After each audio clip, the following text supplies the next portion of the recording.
하늘색 형광펜이 터미널 싱크고요. 빨간색 점이 절단연이고요. 그다음에 파란색 라인이 기구의 내면이고요. 그다음에 보라색은 기구가 생긴 전체적인 모습입니다. 그랬을 때 유니버셜과 시클은 터미널 싱크와 기구의 내면이 90도를 이루고 있고요. 큐렛은 터미널 싱크와 기구의 내면이 60, 70도가 꺾여 있죠. 기울어져 있습니다. 그래서 유니버셜과 시클을 이쪽에 한 번 더 그렸는데요. 이렇게 되어 있는 경우는 치면과 기구의 내면이 몇 도를 이루죠? 90도. 치아 라인과 터미널 싱크가 일치했을 때 치면과 기구의 내면은 90도를 이루게 됩니다. 90도. 왜? 기구 아래 내면이 90도로 꺾여 있으니까. 그런데 우리는 6, 70도가 이상적인 각도라 그랬습니다. 동작할 때는 6, 70도.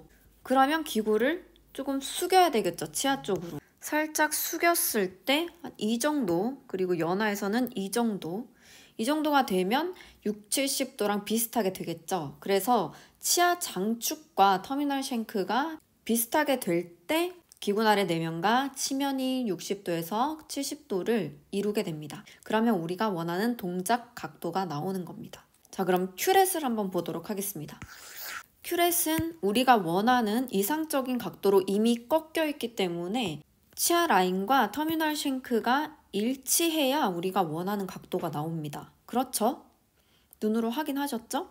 그래서 큐렛을 할 때는 치아 라인과 터미널 싱크를 일치시켜야 되고 유니버셜과 시클을 할 때는 치아 장축과 일치시키면 우리가 원하는 각도가 나옵니다. 그래서 이 기본적인 개념을 익혀두시고 거기에 따라서 기구 동작을 하시면 되고 기구 동작을 할 때 6, 70도가 이상적인 완벽한 각도이기는 하지만 우리는 어디까지 허용이 되죠?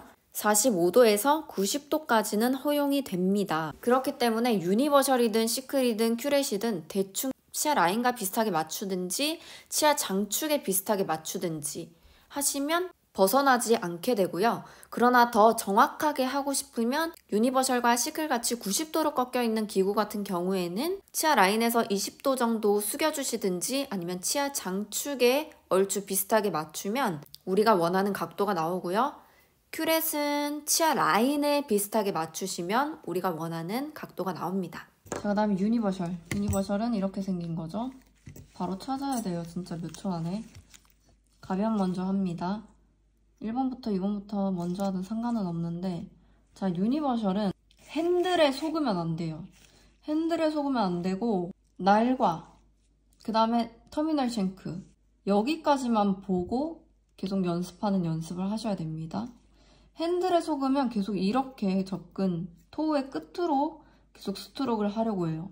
이게 기준인 거예요, 이게. 그레이시 할 때 우리 어떻게 해요? 여기까지만 보세요. 터미널 싱크까지만. 요렇게 토우 3분의 1을 적합시켜가지고 하잖아요. 그거랑 똑같이 비슷하게 모양을 만들면 이렇게 되겠죠? 그럼 핸들이 어떻게 돼 있느냐? 핸들이 달라요. 얘는 엄청 세워지게 되고 얘는 밑으로 눕게 되어 있어요. 터미널 싱크를 얘랑 똑같이 만들었을 때 핸들이 세워지는 게 완전히 다르거든요. 이만큼이나 차이가 나요. 그래서 핸들에 속으면 안 돼요. 그래서 유니버셜 할 때는 얘를 더 많이 들어줘야 돼요. 이렇게 적합을 시키는 거지. 토우 3분의 1을 이렇게 하는 거 아니에요. 이거 아니에요. 이렇게 하는 거예요. 날의 내면과 치면이 60도, 이게 60도 정도 되잖아요. 그쵸? 이 각도를 볼 줄 알아야 돼요. 뭐가 90도고 이렇게 되면 90도잖아요. 이렇게 되면 날의 내면과 치면이 90도죠. 그러면 60도는 한 이 정도 되겠네요. 60도. 0도는 못 만들고 그냥 조금 숙이면 돼요. 0도. 0도 그대로 삽입. 다시 각도 주고. 스트로크. 한두 번만 하면 바로 측면이에요. 한두 번, 한 세 번째쯤 되면 측면이거든요. 그럼 핸들을 이렇게 돌려주셔야죠. 바로. 여기서 한 두 번 정도만 하면 바로 측면. 그러면 핸들 돌려서 토우 3분의 1만 닿도록 해주고 핸들도 이쪽으로 가야 돼요. 여기 있으면 안 되고 이쪽으로 가야 돼요.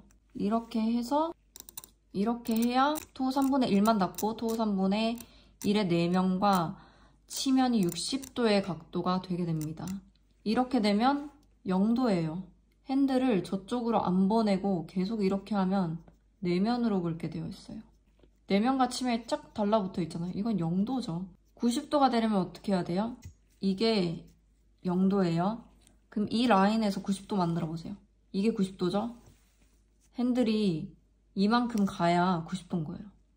90도에서 조금 오면 이게 60도인 거예요.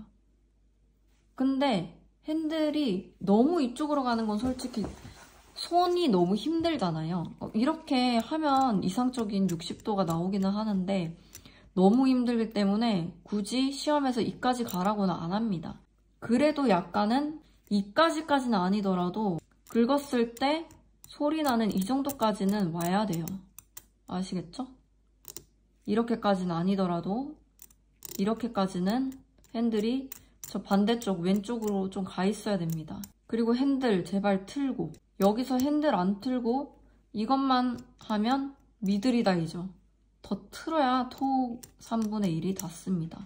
그래서 유니버셜 좀 어려워 하시는데 이것도 여기 끝에만 보면 전혀 다른 게 없는데 다 똑같은데, 여기서 보여드리면 적합, 영도, 삽입, 각도 했을 때 가운데여야 돼요. 그대로 그 위치에 있는지 확인하시고 토 3분의 1만 닿았는지 확인하시고, 눈으로 보고 하세요. 보고, 안 보고 하지 마시고 토 3분의 1만 닿았는지 확인하시고 그 다음에 긁으세요.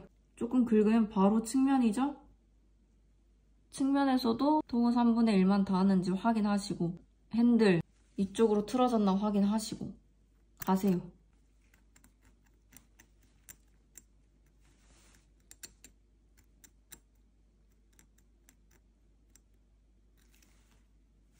자, 반대편.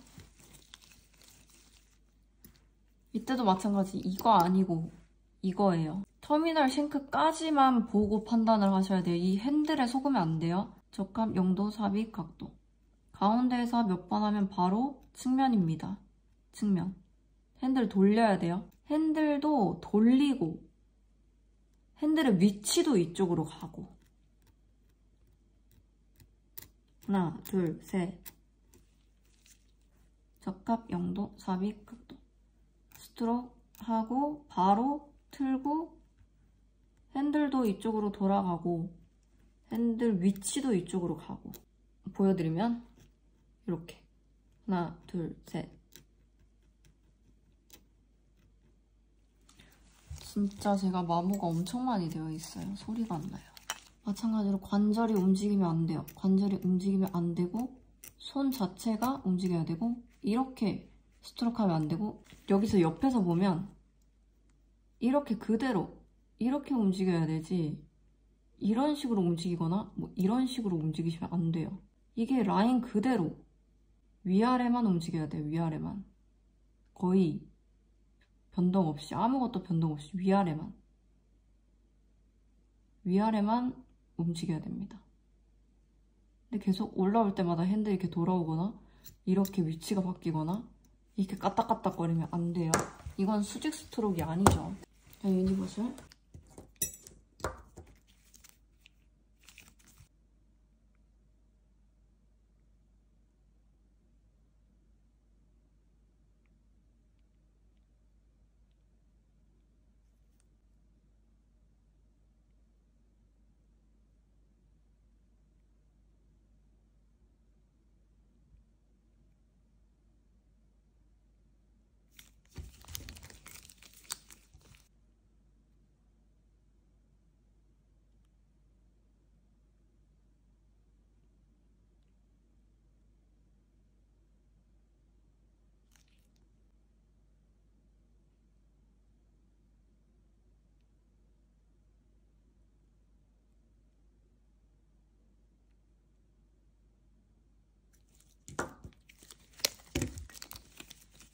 소리가 너무 안 나서 마당 앞에 있는 돌로 연마를 했습니다.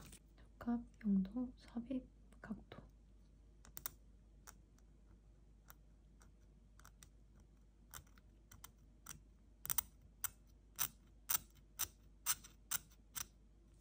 적합, 영도, 삽입, 각도.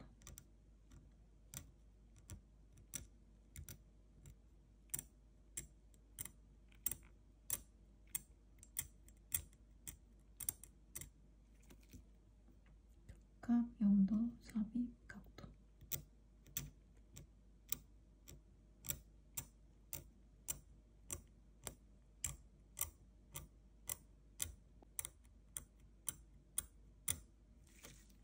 콜에 왔을 때 이렇게 해서 0도로 끊는 것이 아니라 기구의 내면과 치면이 완전히 닿게 되면 0도고요.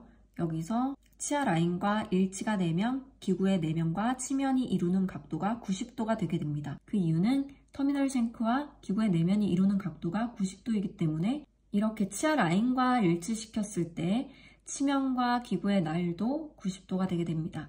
그럼 이게 아니라 치아 쪽으로 조금 숙이게 되면 60, 70도가 되게 되겠죠. 그러면 결국에 치아의 장축과 일치되는 라인이 우리가 원하는 이상적인 각도 60, 70도가 나오게 됩니다.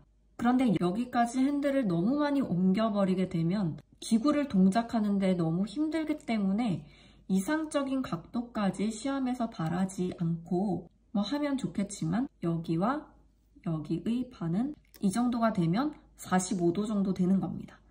여기까지도 괜찮으니까 어쨌든 왼쪽으로 핸들이 옮겨져야 됩니다. 그래서 치면과 기구의 날이 이루는 각도를 이렇게 조절을 해주시면 되시고 접촉 면적은 이런 식으로 핸들을 돌려서 조절해 주시면 되는데요. 이렇게 부착을 시키면 힐과 미들이 붙어 있고 토우는 떨어져 있는 상태입니다. 그러면 이렇게 돌려주면 힐과 미들이 떨어지고 토우만 닿게 됩니다. 접촉은 이렇게 토우만 시켜주시고 각도는 이렇게 조절한다 그랬죠? 각도는 이렇게 조절을 해서 이렇게 당겨주시면 됩니다. 그래서 가운데까지만 하면 되기 때문에 이걸 쏙 집어넣으실 필요가 없습니다. 올바른 각도와 접촉 면적을 부여를 했는데 여기서 더 집어넣게 되면 힐이 치면에 닿게 되기 때문에 힐도 치면에 닿고 미들도 치면에 닿고 토우는 치아에서 뜨게 됩니다. 그래서 쏙 집어넣으시면 닿지 말아야 되는 부분이 치면과 적합되기 때문에 순측으로 조금 빼주셔서 콜에 맞추셔야 돼요. 아시겠죠? 이렇게 잡고 하니까 영상이 잘 안 나와서 이렇게 잡았다고 생각하시고 보시면 돼요. 토우가 닿는 거랑 미들이 닿는 거랑 소리가 다르죠? 이거는 토우 소리, 그 다음에 미들 소리. 토우가 하이톤이죠. 왜 하이톤이냐? 토우의 무게가 작아서 그래요. 미세하지만 토우의 무게가 작을 수밖에 없겠죠. 여기는 위에서 봤을 때 직사각형이잖아요. 그런데 위에서 봤을 때요, 단면이 아니라 토우는 여기 모서리가 날아가서 동그랗잖아요. 그러니까 여기가 제일 무게가 작게 나가는 부분이에요. 그러니까 당연히 하이톤이 나오겠죠. 근데 무게가 조금이라도 더 나가는 걸로 긁으면 중저음의 소리가 납니다. 그래서 여러분들이 이 소리를 먼저 파악을 하시고 이 소리가 계속 유지되도록 긁어주시면 됩니다. 물론 치면에 따라서 소리가 당연히 다르기도 하겠지만 이런 하이톤의 소리를 기억을 해주셔서 여기서 중저음의 소리가 난다. 그럼 미들이 닿았다는 소리니까 빨리 핸들을 트셔서 동작을 하셔야 됩니다. 계속 미들이 닿는 소리가 나는데 계속 진행을 하시지 마시고요. 딱 한번 긁었는데 미들이 닿는 소리가 난다. 그러면 핸들을 바로 즉시 트세요. 즉시 트시고 다시 스트롭. 이런 식으로 하시면 됩니다. 이 기구뿐만이 아니라 모든 기구가 다 끝에는 양이 적을 수밖에 없어요. 여기도 뾰족하니까 양이 적잖아요. 그래서 우리가 닿아야 되는 부분이 제대로 닿게 되면 하이톤의 소리가 날 수밖에 없습니다.